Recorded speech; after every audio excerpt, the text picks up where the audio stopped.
আমরা ক্লাস 11-এ প্রাসের গতি মানে প্রজেক্টাইল মোশন এই চ্যাপ্টারটা এখন আমি তোমাদের পড়াচ্ছি। তোমাদের ভেক্টর চ্যাপ্টার হয়েছিল, কিন্তু ভেক্টরের পরে কিছু বাকি থেকে গিয়েছিল। ভেক্টর একটা ইউনিট প্রাসের গতি, সেটা এখন পড়াচ্ছি। দেখো, প্রাসের গতি কি না, প্রাস হচ্ছে আমরা যদি একটা বস্তুকে ভূপৃষ্ঠের উপরে কোনো বস্তুকে যদি আমরা ছুঁড়ে দিই, সেই ছুঁড়ে দেওয়ার ঘটনাটা হচ্ছে প্রাস। সাপোজ ধরো আমরা ঢিল ছুঁড়ি, একটা ঢিলকে যদি এরকম করে আমরা ছুঁড়ে দিই, তাহলে সেটা যে পথে যেভাবে গতিশীল হচ্ছে ওটা হচ্ছে প্রাস, আর যে পথে যাচ্ছে ওটা হচ্ছে প্রাসের গতি। আমরা ছবি এঁকে দেখতে পারি। দেখো, ধরো এটা একটা অনুভূমিক জায়গা, এটা প্রাসকে ছুঁড়ে দিলাম, প্রাসটা এইভাবে ঘুরতে ঘুরতে ঘুরতে ঘুরতে এইভাবে পৌঁছলো। এই ঘটনাটা হচ্ছে প্রাস। আর এটা যে পথে গতিশীল হচ্ছে, এই যে পথটা, এই যে বক্রপথটা, এটা হচ্ছে প্রাসের গতিপথ, প্রাসের গতি। প্রাসটা কত বেগে যাচ্ছে, এখানটা স্পর্শক টানো, স্পর্শক বরাবরই হচ্ছে প্রাসের বেগ, যাকে আমরা ইউ ভেক্টর দিয়ে প্রকাশ করলাম। তাহলে প্রাসের গতিপথটাও এইটা, গতিপথ বরাবর একটা স্পর্শক টানলাম, স্পর্শক বরাবর হচ্ছে প্রাসের বেগ, যাকে আমরা ইউ দিয়ে প্রকাশ করছি। ও বিন্দু থেকে গতিশীল, এই ও বিন্দু হচ্ছে প্রক্ষেপ বিন্দু। যে কোণে গতিশীল, এই কোণটাকে ধরলাম আলফা, এই কোণটাকে বললাম প্রক্ষেপ কোণ। তাহলে একটি প্রাস ইউ বেগে আলফা প্রক্ষেপ কোণে গতিশীল। ও বিন্দু থেকে ঘুরে ঘুরে প্রাসটা কোথায় এসেছে, এখানে শেষ বি বিন্দুতে এসেছে। এটা মুছে দাও, বি বিন্দুতে এসেছে। এই আলফা কোণের সাপেক্ষে ইউ বেগকে যদি আমরা উপাংশে ভাঙি, তাহলে দুটো উপাংশ পাবো।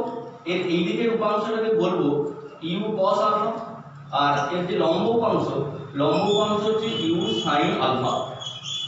অনুভূমিক উপাংশ কি হয়, cos হয়। তাহলে ইউ কে উপাংশে ভাঙলে এটা হচ্ছে ইউ cos আলফা, আর তার সঙ্গে যেটা লম্ব উপাংশ সেটা হচ্ছে ইউ sin আলফা। একটা প্রাস এদিকে আস্তে আস্তে সর্বাধিক এই উচ্চতায় উঠেছে, আবার ঘুরে কোথায় এসেছে, আবার অনুভূমিক জায়গায় এসেছে। তাহলে প্রাসটা অনুভূমিক জায়গা থেকে উপরের দিকে সর্বাধিক কতটা উচ্চতা উঠেছে, না সর্বাধিক উচ্চতা হচ্ছে এটা, এটা আমরা প্রকাশ করছি ক্যাপিটাল এইচ দিয়ে, যাকে বলবো সর্বাধিক উচ্চতা, সর্বাধিক উচ্চতা। ও এটাকে নাম দিচ্ছি ধরো এ বিন্দু, তাহলে ও এ হয়ে প্রাস কোথায় এসেছে, বি বিন্দুতে এসেছে। প্রাসটি অনুভূমিক দিকে কতটা দূরত্ব অতিক্রম করেছে, না ও থেকে বি পর্যন্ত এটা অনুভূমিক দূরত্ব, ও হয়ে এ থেকে বি তে এসে ঘুরে ঘুরে। এই বিন্দুটার নাম দিলাম সি। এই যে এসি উচ্চতা, এই এসি উচ্চতার দৈর্ঘ্য হচ্ছে, এর মান হচ্ছে এইচ, যাকে আমরা বলছি সর্বাধিক উচ্চতা। প্রাসটি সর্বাধিক কত দূরত্ব এসেছে, ও থেকে বি তে। এই যে ও থেকে বি যে দূরত্ব, একে নাম দিচ্ছি আর, যার নাম হচ্ছে প্রক্ষেপ সীমা। এটাকে বলছি আমরা প্রক্ষেপ সীমা। বোঝা গেছে তোমাদের? এখন দেখো, যখন আমরা উপরের দিকে, মানে এটা তো অনুভূমিক অক্ষ, এখান থেকে উপরের দিকে আমরা যে সমস্ত গতি ক্যালকুলেশন করব, সমস্ত ক্ষেত্রে আমাদের প্রাথমিক বেগ কত হবে, ইউ sin আলফা। অনুভূমিক অক্ষ থেকে মানে ওবি রেখা থেকে উপরের দিকে আমরা যে সমস্ত গতি ক্যালকুলেশন করব, সমস্ত ক্ষেত্রে এর প্রাথমিক বেগ কত হবে, ইউ sin আলফা। আর অনুভূমিক দিকে ওবি অক্ষ বরাবর আমরা যত বেগ ক্যালকুলেশন করব, যা নির্ণয় করব, সব ক্ষেত্রে অনুভূমিক, সব ক্ষেত্রের বেগ হবে ইউ cos আলফা। সবই সমবেগ, ইউ cos আলফা সমবেগ। কিন্তু যখন উপরের দিকে গতি ক্যালকুলেশন করব, সব ক্ষেত্রে ত্বরণ বা মন্দন থাকবে। কেন না, কারণ এখানে অভিকর্ষ ত্বরণ নিচের দিকে জি ক্রিয়াশীল, এখানে অভিকর্ষ ত্বরণ জি নিচের দিকে ক্রিয়াশীল, জি এর বিপরীতে উপরের দিকে উঠবে, তারপরে আবার নিচের দিকে নামতে থাকবে। দেখো, আমরা যদি একটা এই পেনটাকে যদি উপরের দিকে ছুড়ি, ধরো পেনটাকে আমরা এখানে ছুড়লাম এইভাবে উপরের দিকে, তাহলে কিছুটা আসার পরে কি হবে, থেমে যাবে, আবার কি হবে, আবার নিচের দিকে নামবে। তাহলে নিচ থেকে যেতে যেতে উপরের দিকে যেখানে থেমে যাচ্ছে, এখানে বেগটা কি হচ্ছে, শূন্য হচ্ছে, মানে বেগটা ধীরে ধীরে কমতে কমতে উপরে শূন্য।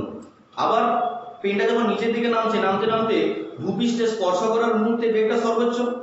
তাহলে একই রকম ভাবে দেখো, এখানে যদি আমি সি থেকে এর ক্ষেত্রে শুধুমাত্র ক্যালকুলেশন করি, তাহলে সি থেকে যখন উপরের দিকে উঠছে বেগটা কমতে কমতে এ বিন্দুতে বেগ কত, এ বিন্দুতে বেগ হচ্ছে শূন্য। আবার যখন এ থেকে বেগ নিচের দিকে নামছে তখন সি বিন্দুতে স্পর্শ করার মুহূর্তে বেগ সর্বোচ্চ এবং সি বিন্দুতে বেগ হচ্ছে 0। তাহলে এখান থেকে ও থেকে যখন যাচ্ছে, ও থেকে প্রাসটা যখন গতিশীল হচ্ছে, বেগটা কমতে কমতে কমতে কমতে এ বিন্দুতে বেগ 0 এবং এ বিন্দুতে ত্বরণ 0। আবার এ থেকে যখন আসছে বেগটা বাড়তে বাড়তে বি বিন্দুতে স্পর্শ করার আগের মুহূর্তে বেগটা সর্বোচ্চ এবং বি বিন্দুতে বেগ হচ্ছে 0। আমাদের এখানে ক্যালকুলেশন করতে হবে এই যে এসি দৈর্ঘ্য, এটা সর্বাধিক উচ্চতা, এর দৈর্ঘ্য নির্ণয় করতে হবে। এটা প্রথম করব আমরা। তারপরে দেখো ওর কি প্রক্ষেপ বিন্দু এ সর্বাধিক উচ্চতা, এখানে এ সর্বাধিক উচ্চতা। প্রাস যখন ও থেকে ঘুরে ঘুরে যখন এ বিন্দু পর্যন্ত এসেছে, ও থেকে এ বিন্দু পর্যন্ত আসতে প্রাসটির যে সময় লাগে তাকে আমরা বলি উত্থিতি কাল। ও থেকে এ পর্যন্ত প্রাসটির আসতে অর্থাৎ সর্বাধিক উচ্চতায় আসতে প্রাসের যে সময় লাগে সেই সময়টাকে আমরা বলছি উত্থিতি কাল, যাকে আমরা কি দিয়ে প্রকাশ করি? এই উত্থিতি কাল ও এ, এই ও থেকে এ তে আসতে যে সময় লাগে তাকে বলছি উত্থিতি কাল, যাকে আমরা প্রকাশ করছি t1 দিয়ে। আমরা আবার দেখব এ থেকে যখন বি তে আসবে, এ থেকে যখন বি তে আসবে তখন যে সময়টা লাগবে সেটাও t1 সময় লাগবে। এ থেকে যখন বি তে আসবে তখনও তার সময় লাগবে t1, আমরা প্রমাণ করে দেব। ও থেকে এ হয়ে বি তে আসতে প্রাসের যে সময় লাগে, অর্থাৎ ও থেকে সি হয়ে সোজা বি তে আসতে যে সময় লাগে, দুটো সময়কাল একই। এই সময়টাকে বলা হয় চলনকাল বা প্রক্ষেপকাল। তাহলে ও থেকে বি তে আসতে যদি সোজা আসে, ও সি থেকে বি তে আসতে, আচ্ছা ধরো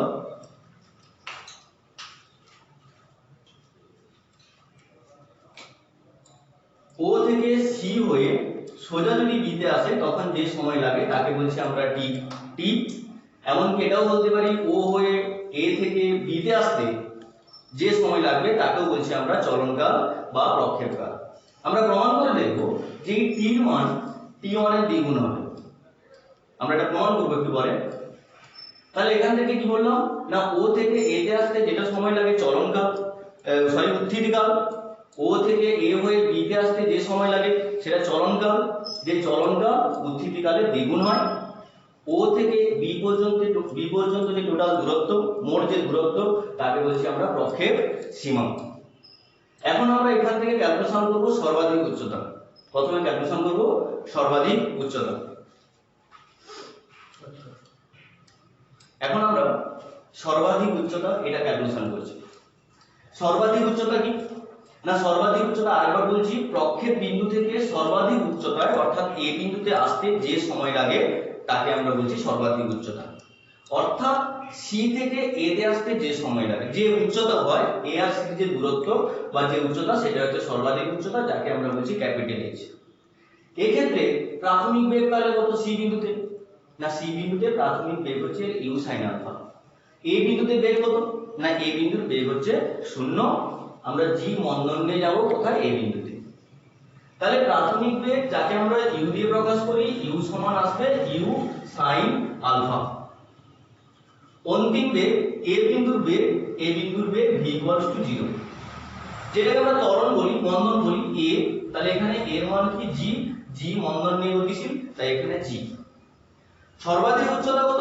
h, যাকে s দিয়ে প্রকাশ করছি, s = h। তাহলে আমরা জানি v² = u² - 2as, যেখানে v মান কত? 0, u মান কত? u sin আলফা তার হোল স্কয়ার মাইনাস 2 ইনটু এর মান কত? g, তাহলে g ইনটু s এর মান কত? h, 2gh। তাহলে 2gh এটা equals to u square sin square alpha. তাহলে h equals to u square sin square alpha by 2g। এই h equals to u square sin square alpha by 2g এটাই হলো সর্বাধিক উচ্চতা রাশিমালা, যাকে আমরা h দিয়ে প্রকাশ করছি। তাহলে h equals to u square sin square alpha by 2g, যেটা হচ্ছে সর্বাধিক উচ্চতা। দিয়ে এটাকে তোমরা কি করবে? খাতায় লিখলে বক্স করবে। এরপরে আমরা উত্থিতিকালের রাশিমালা প্রতিষ্ঠা করব। তাহলে উত্থিতিকাল কি না, ও থেকে এ পর্যন্ত অর্থাৎ সর্বাধিক উচ্চতায় আসতে যে সময় লাগে, অর্থাৎ সি থেকে এ তে আসতে যদি আমরা উলম্ব গতি ক্যালকুলেশন করি কেবলমাত্র, তাহলে বলবো এই এইচ দূরত্ব অর্থাৎ সর্বাধিক উচ্চতায় আসতে যে সময় লাগে, মানে সি থেকে এ তে আসতে যে সময় লাগে। তাহলে এক্ষেত্রে সি বিন্দুর বেগটাকে আমরা ধরছি প্রাথমিক বেগ, যেটা হচ্ছে ইউ সাইন আলফা। এ বিন্দুর বেগ কত না, এ বিন্দুর বেগ v = 0। তাহলে এখান থেকে তাহলে তোমার মন্দন তো a সমান g, কত সময় লাগবে না, সময় লাগবে t সমান ধরলাম ক্যাপিটাল T, যাকে বলছি আমরা উত্থিতিকাল। তাহলে উত্থিতিকাল হচ্ছে ক্যাপিটাল T, এর মান আমরা এখান থেকে নির্ণয় করব। তাহলে এখান থেকে আমরা একটা সমীকরণ জানি v = u - at, এই সমীকরণে বসিয়ে দাও, যেখানে v এর মান কত 0, u এর মান কত u sin আলফা মাইনাস এর মান কত g, সময় কত, সময় হচ্ছে উত্থিতিকাল ক্যাপিটাল T। তাহলে এখান থেকে আচ্ছা ক্যাপিটাল T না করে T1 ধরো, এই T1 টা বের করব এখান থেকে। তাহলে g T1 = u sin alpha, তাহলে এখান থেকে T1 = u sin alpha by g, T1 = u sin alpha by g, এটা হচ্ছে উত্থিতিকালের রাশিমালা। এখন আমরা চলনকালের রাশিমালা প্রতিষ্ঠা করব। তাহলে চলনকাল হচ্ছে ও থেকে এ হয়ে বি তে আসতে যে সময় লাগে। তাহলে এক্ষেত্রে ও থেকে এ হয়ে বি তে আসছে, মানে তাহলে এই যে ওবি অক্ষ মানে যে অনুভূমিক অক্ষ, এখান থেকে উপরের দিকে এর সরণ কত, মানে এখান থেকে যদি এভাবে আমরা দাগ টানি তাহলে প্রাস তো এখানে পৌঁছে গেছে, তাহলে প্রাসের উপর দিকে সরণ কত, কারণ উপরের দিকে সরণ হচ্ছে s = 0। তাহলে এক্ষেত্রে প্রাথমিক বেগ কত না, প্রাথমিক বেগ সেই u sin আলফা। কেন আমরা বলেছি যে যখন ঊর্ধ্বগতি ক্যালকুলেশন করব, উলম্ব গতি ক্যালকুলেশন করব, সব ক্ষেত্রেই প্রাথমিক বেগ থাকবে u sin আলফা। চলনকাল কত সময় না, এই সময়কালটাকে ধরে নিয়েছি ক্যাপিটাল T, যাকে বলছি আমরা চলনকাল। মন্দন নিয়ে যাবে পরিবর্ষীয় মন্দন a = g। তাহলে এখান থেকে যদি আমরা সমীকরণে বসাই s = ut - ½ a t², s এর মান কত 0, u হচ্ছে u sin alpha, t capital T চলনকাল ½ g t²।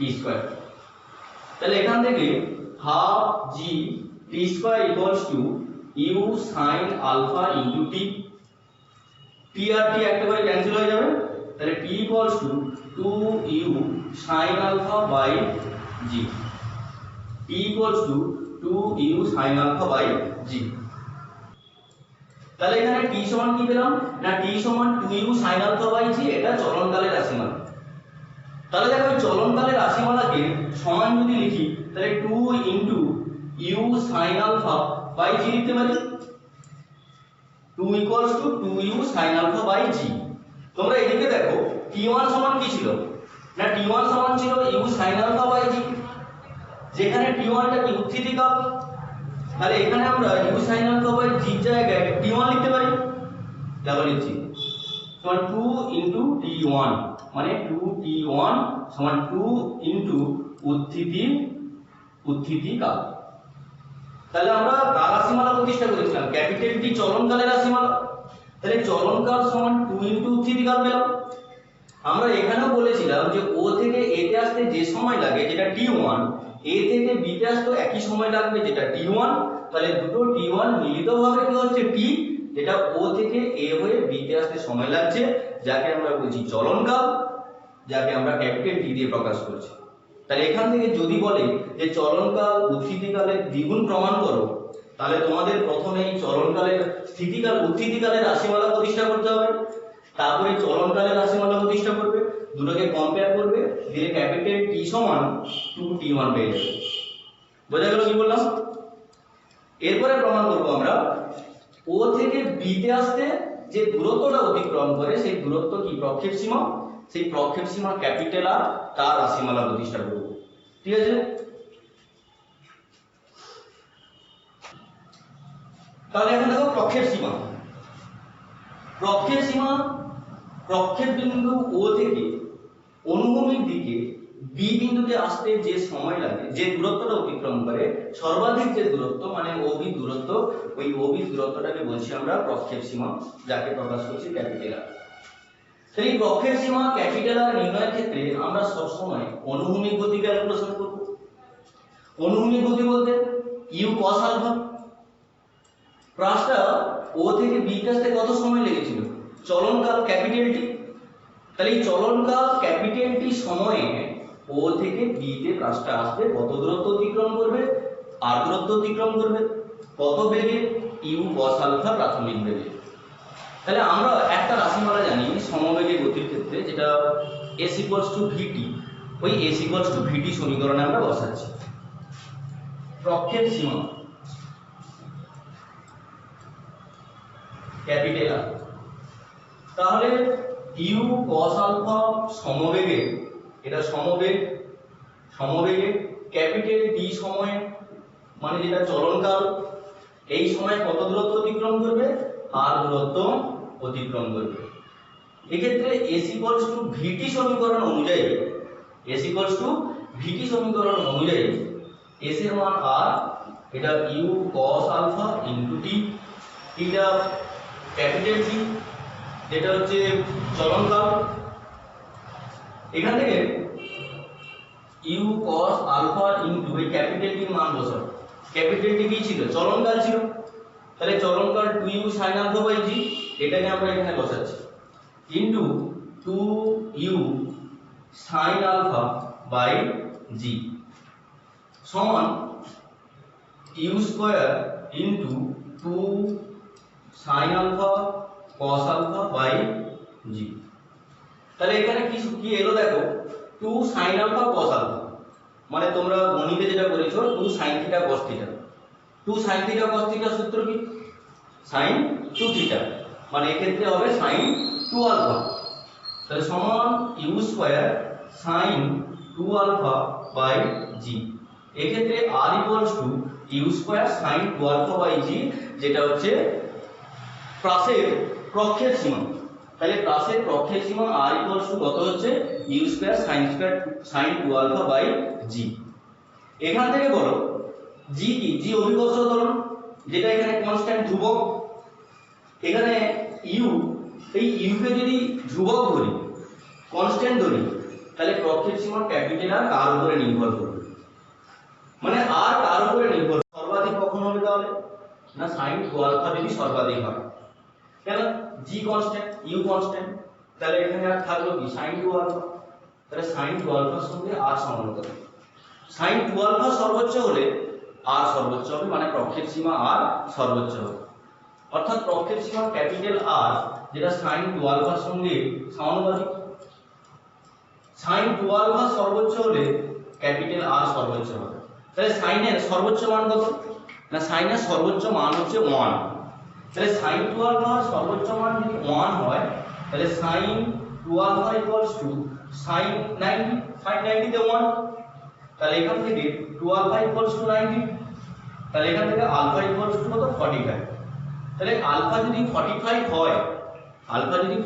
হয়, অর্থাৎ প্রক্ষেপ কোণ যদি 45 হয়, তবেই কেবলমাত্র প্রক্ষেপ সীমা r সর্বোচ্চ হবে। তাহলে প্রক্ষেপ সীমা r সর্বোচ্চ হতে গেলে প্রাসের প্রক্ষেপ কোণকে 45 ডিগ্রি হতে হবে, তবেই o থেকে b যে r এর দূরত্ব, এটা সবচেয়ে বেশি হবে, না হলে সবচেয়ে বেশি হবে না। তাহলে আমরা এখন কি পড়লাম? প্রাস থেকে সর্বাধিক উচ্চতা পড়লাম, প্রাস থেকে উৎপত্তি কাল পড়লাম, আমরা চলনকাল বা প্রক্ষেপ কাল পড়লাম, আমরা প্রক্ষেপ সীমা পড়লাম, সঙ্গে প্রক্ষেপ সীমা সর্বোচ্চ হওয়ার শর্ত পড়লাম। এটা প্রাসের হচ্ছে একটা প্রাথমিক অংশ। এরপরে আমরা এর থেকে আরো অনেক বেশি পড়তে পারবো, ফাস্ট পড়তে পারবো, তবে এই ক্লাসে এই পর্যন্ত থাকবো। তোমরা এটা ভালো করে দেখো, পড়ো।